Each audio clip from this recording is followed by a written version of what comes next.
If you haven't finished a book in months or even years, this video is for you. Whenever I'm scrolling on social media, I often see comments like, I want to read, but I don't have time, or I want to be a reader, but I cannot focus. And, I get it. That used to be me. I was thinking all of those thoughts and feeling all of those frustration until I realized the problem wasn't me. It was how I thought reading was supposed to look. And the good thing is, you can change that.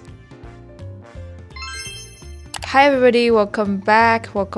I'm very excited to have you here. My name is Caroline and welcome back to another episode. I am a full-time research student on campus, but I'm also somebody who loves reading and would love to find a way to incorporate content creation and reading into my very busy and hectic schedule. And at this point, it's my entire personality trait, to be honest. So if you're also working full-time, you have a very busy schedule, you're a mom of 3, you just wanted to start getting into reading, but you don't know how to start, this video is for you because I'm starting a brand new series called From Non-Reader to Well-Read, where I would have 5-ish episodes where I would break down the mindset shifts that you have to embody, the different tips and tricks that I learned throughout the way to help you get into reading and can read as a hobby and, religiously if you want to do so. And welcome to the first episode of this series. This episode, I'm gonna break down all of the myths, helping you rebuild your reader identity, and also some physical, practical tips and easy steps that can help you get started and read right away. If you want a digital version or a text version of this video, then I have a Canva workbook and worksheet down in the description, so feel free to check it out. It has all of the bullet points that I'm going to be covering in this video, plus some extra examples, but also some homework and assignments to help you get started and really solidify your mindsets when it comes to reading. If you're excited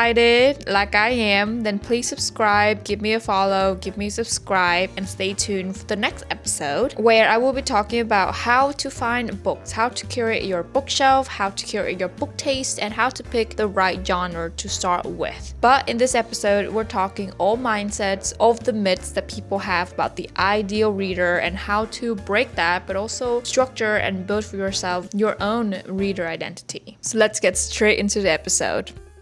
When I used to think about a real reader, I would picture somebody with lots of books, a home library, massive collection of special editions, and somebody who is able to read 100 plus books a year without any hassle, without any struggle, difficulty, and everything in between. But here's the truth. Most of us don't have that luxury of being a full-time content creator. Most of us are either full-time students like myself or working a full-time job, a corporate job, a 9-to-5, having kids, having other errands to do, family stuff, personal stuff, all of those little things that seems to take up most of our time. The reality is most of us are just trying to fit reading around meetings, around lunch breaks, during commute, before bedtime, and reading sometimes is something that could be overlooked because of the busy schedule that we have. If that's you, then know that you're not failing. I know it can be hard to try to fit your hobby or structure your day around your hobby when you seem to just cannot find the time to do it. But that's why I'm here. I'm here to tell you that the problem isn't you. You just need a new definition of what a reader looks like. To me, a reader is somebody who reads. So how many books you read per year don't matter. How many books you own don't matter. How many devices, like e-reader devices you own,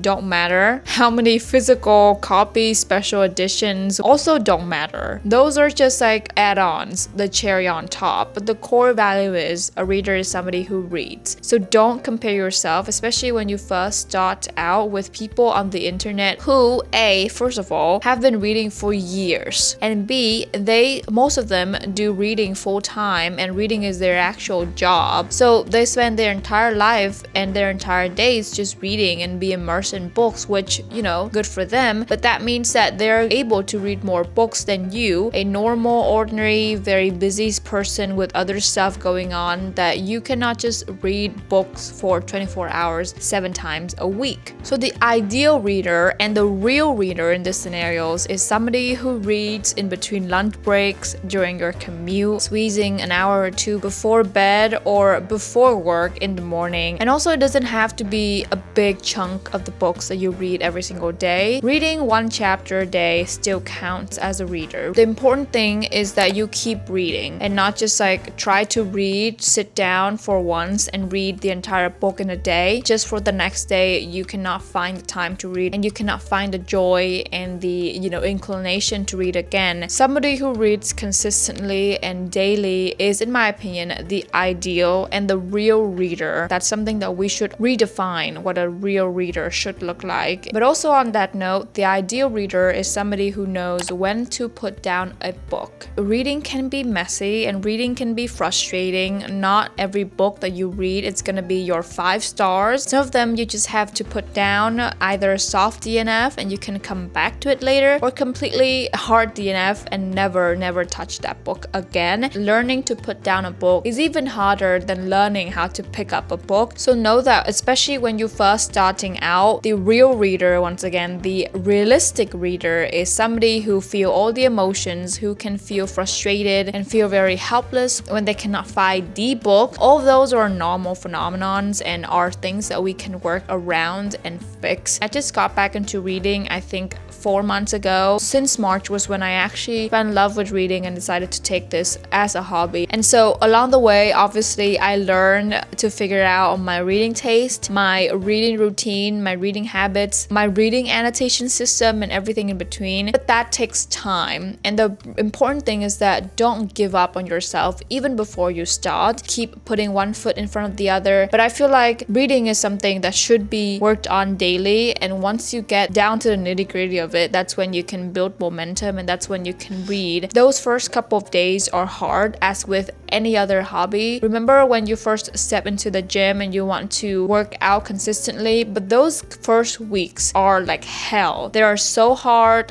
for you to concentrate, hard for you to keep going. You feel like you're sweating, your heart is beating so fast, and reading is something like that as well. It needs to be worked on consistently and daily and keep showing up for yourself, and I feel like that's what the real reader and the ideal reader is all about. Next, moving on to the second chapter, which is talking about the guilt. We as readers, we have lots of guilts. The guilt of not reading fast enough, the guilt of not reading 10 books a month, 12 books a month, the guilt of, for example, choosing fantasy over quote-unquote harder books. First, I want to kind of get down to the nitty-gritty and figure out where does this guilt come from. The short answer that I have for you is comparison. You compare yourself to other people on the internet who read a lot of books per week or who reads a lot of books per month, who is able to read consistently, daily, and has been able to build a routine for themselves. And also you thinking that there is only one way to read. And I'm here to tell you that reading is not a one-size-fits-all thing. It is very intimate, it is very personal, and that's the beauty of it. But before you can figure out what your reading habits, reading journey, reading taste are like, you have to give it time. As with everything else in life, you have to experience all the highs and lows of reading as a hobby. And those things are things that will come up to everybody at some point. Even though you feel like you are alone in all of this, know that I was there before. Other people have been there. Your favorite book talker, booktuber has been there at some point in their life. Everybody has been at a reading slump at some point in their life. People might say that you have to let go of the guilt, but in order to do so, you have to acknowledge it and sit with it and embrace it before you can let go of it. Figure out, why am I feeling this way? Is it because I'm comparing myself to XYZ? Really know yourself and know where are all of these idealistic and perfectionistic ideologies and thoughts around reading comes from. This is gonna be a tangent, but I just finished The Body Keeps a Score by Bessel van der Kolk, and that is one of the most important books that I've ever read in my life. It talks about how trauma is stored in your body, as in stored in your mind, in your brain, in your physical, emotional, body. And so if you are somebody who has trauma with reading, or I feel like because people tend to have lots of stigmatization and just very idealistic ideologies surrounding reading, and reading is something that has been associated with, upper class, high class, and educated people, and just literacy in general. And sometimes I feel like people who are newbies and they want to get into reading, they can feel very intimidating because of that. And sometimes those intimidation and trauma and associated emotions can be stored in your body. So if you're somebody who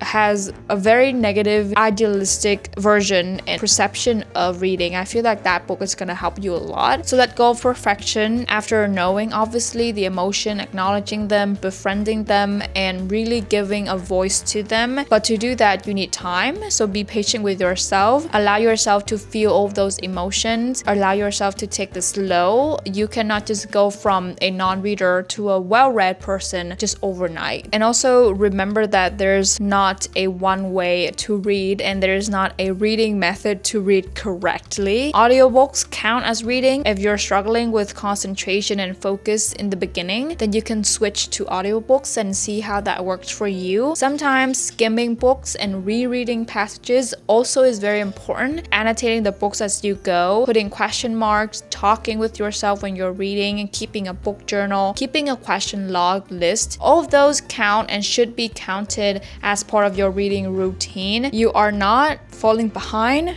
you're coming back.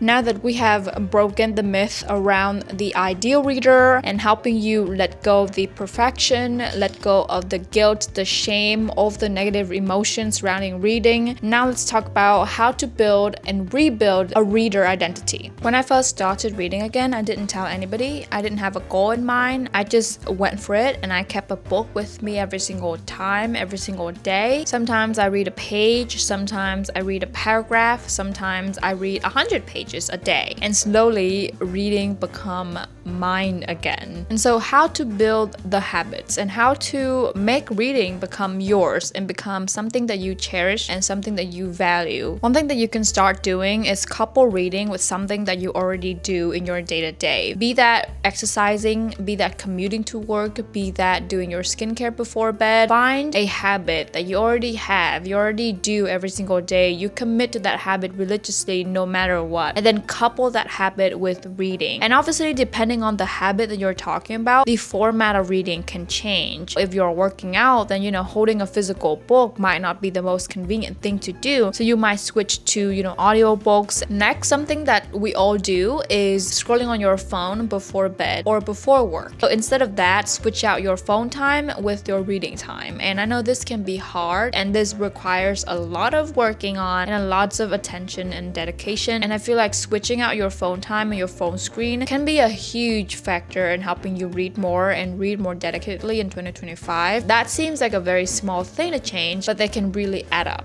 And lastly, if you're somebody who likes to reward yourself, couple once again reading with something that is rewarding. For example, you are somebody who likes to go to the cafe on the weekend, then you can bring your book with you and then just sit there and read as you browse around, as you look around, as you have your little me time. Find once again a hobby or something small but rewarding. We don't want to spend money on reading just yet. So for me, whenever I finish a book, for example, or every single week, I would go out to my local library and pick out new books. I just love books, even though at the beginning I didn't like the idea of reading, but I still love books. So I was like, let's go to the library and let's go browsing around, and by the time that I know it, I have picked out 3 books. That's what I mean by couple reading with something small but rewarding for you. And slowly you can rewire your mindset and your ideologies, your thoughts, your perception of reading from something that is very rigid and can be very intimidating to something that's very enjoyable, very fun, very light, airy, and something that can be tackled. Okay, now that we have gotten all of the basics down, helping you rebrand your reading identity, having some small tips that you can get started right away, now let's talk about another very important thing, which is to unlearn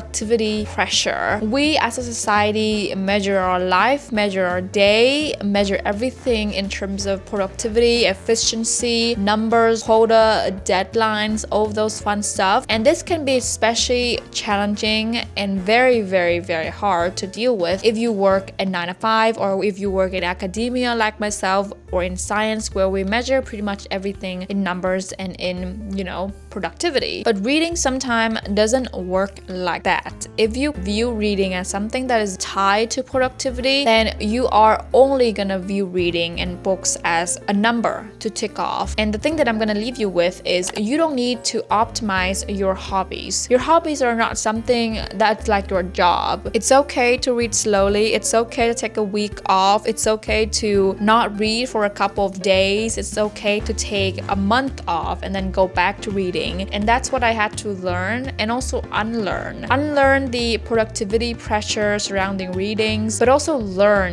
new ways, learn new mindsets about reading. And that's where the letting go of perfection can come in. So if you only read 5 books this year, but you loved every single one of them, then that's perfect. And that's somebody who reads not to just finish a book, but to think deeply about society, to enjoy, to feel all the emotions, to connect with the fictional characters or non-fictional characters, to reflect on society and not just to meet a quota or a number on the mark or just a deadline. Okay, now that we have unlearned all of those productivity pressures and mindsets, next I want to present to you with some of the tiny habits that help me, especially if you want to get started into reading. These things you can implement right away in your day-to-day schedule and activity routine, and these habits change the game for me. The first thing that I always tell people is to bring your book everywhere with you. Treat your book as part of your outfit, as an accessory, and have your book on hand or your e-reader, whatever you have, at all times. You never know if you're gonna have a 5, 10 minutes, 15 minutes break in between, and that's when you can whip out your book and read away. 5 minutes, 10 minutes seems very short, but you can finish 5 or 10 pages in 5 to 10 minutes. I'm a very weird person in that 5 to 10 minutes of scrolling on my phone sounds like a very weird and short amount of time to be scrolling. So usually if I have like an extra 5 minutes to spare, then I would read instead of scroll. So if you're somebody like me, then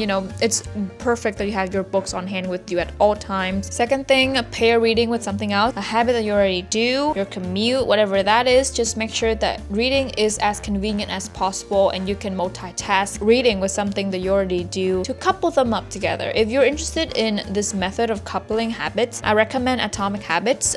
That book is very, very interesting and it breaks down furthermore why the coupling things works. Third thing, stop reading what you don't love. This is another thing about the guilt that I mentioned, the guilt and the shame of putting down a book. DNFing is self-care. You don't have to keep reading a book that is causing you troubles, that is making you rethink your relationship with reading. DNF or putting down a book, something is good for you and something that you should do. And like I mentioned, you can either soft DNF a book and then come back to it later if you know that you're not in the right mindset to read that book, or you can just DNF, do not read it at all. Obviously, if you're putting down 10 books in a row, then you have to really sit with yourself and ask, what is the problem? Is it that you're reading the wrong genre? Is it that you're in a reading slump? Is it that you're dealing with something harder, something emotional, something difficult that you cannot just wrap your head around reading fully? So that's something that you have to think about and ponder for yourself. Next, start with short, engaging books.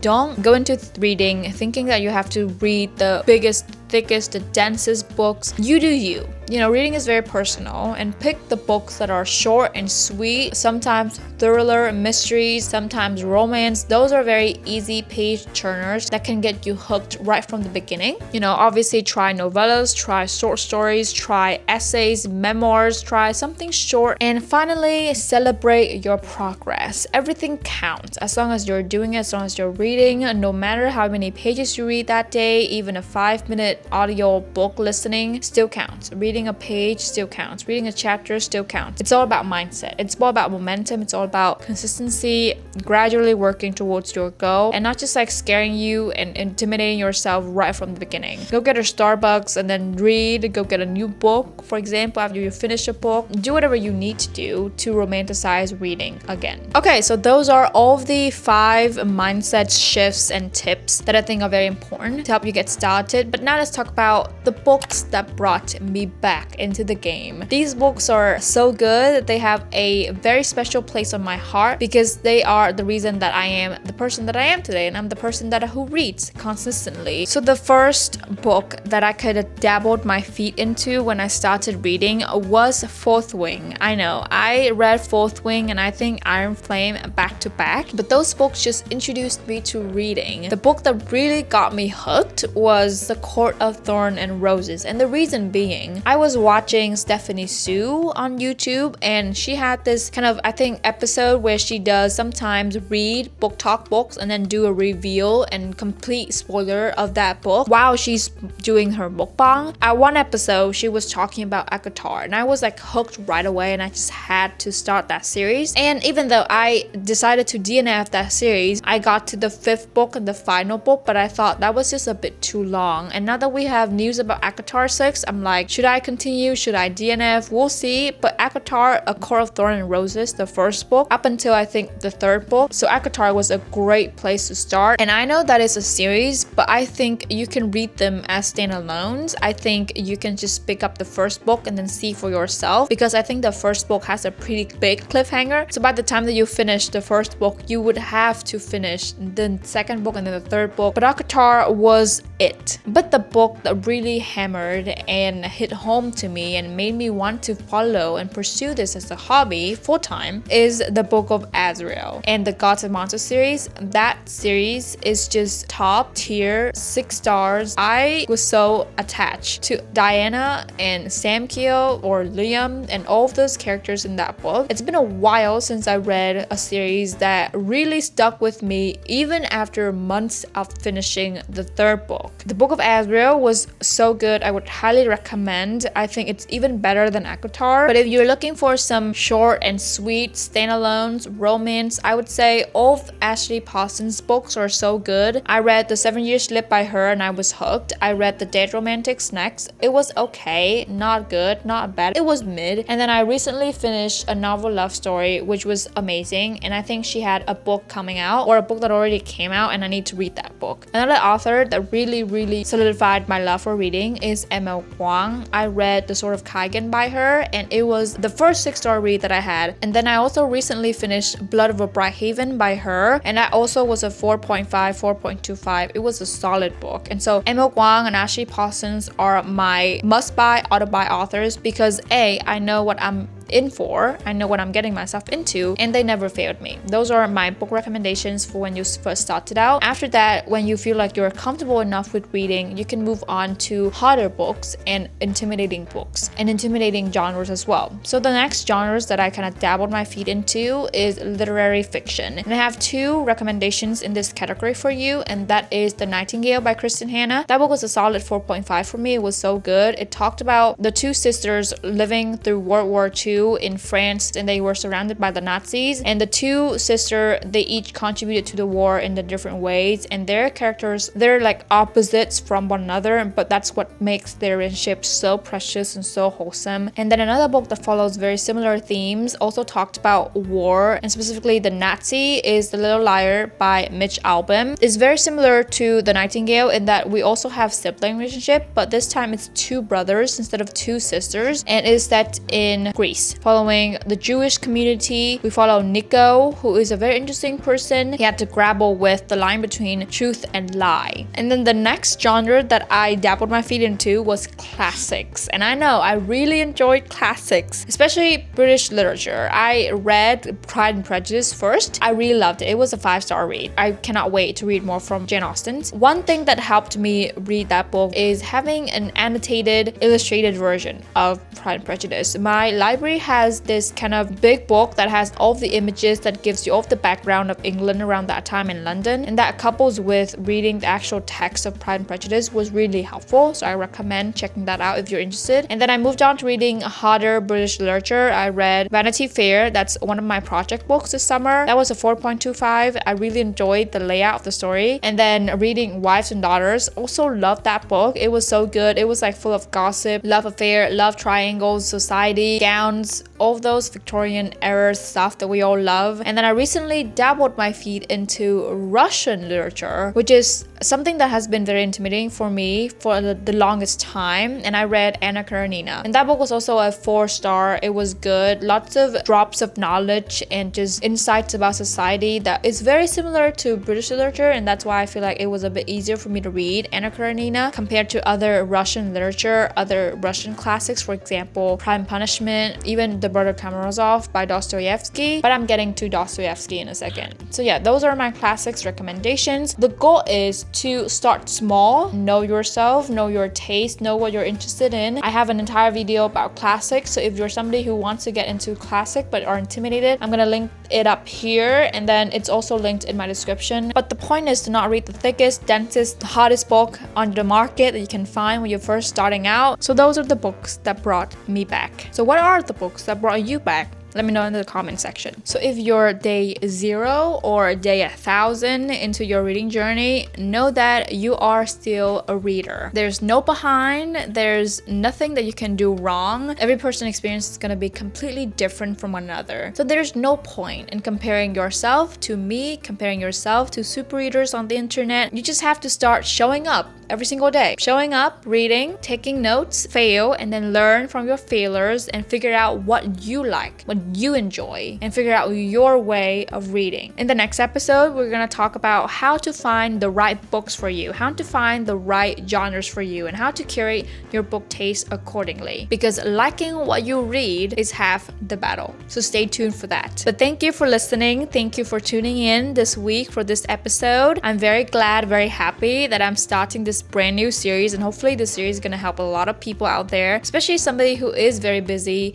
and has a full-time job that they cannot seem to find reading and incorporate reading into their daily schedule. But I'm here to assure you that you can. You just have to rewire what you think and what you view as the ideal and the real reader, and then start building up your reader identity, start implementing small tips and tricks, start with small books, and then go from there. And if this video resonates with you, then once again, give me a subscribe, give me a follow, give me a like. And also, if you like my channel and you like to support me, you can buy me a coffee, buy me a matcha, buy me something small and sweet using the link down below, and I have my Ko-fi link down in the description. So if you want to support my channel, thank you so much. Once again, thank you for watching, thank you for listening, and I'm gonna be seeing you very soon with another episode. And until then, happy reading. Bye bye.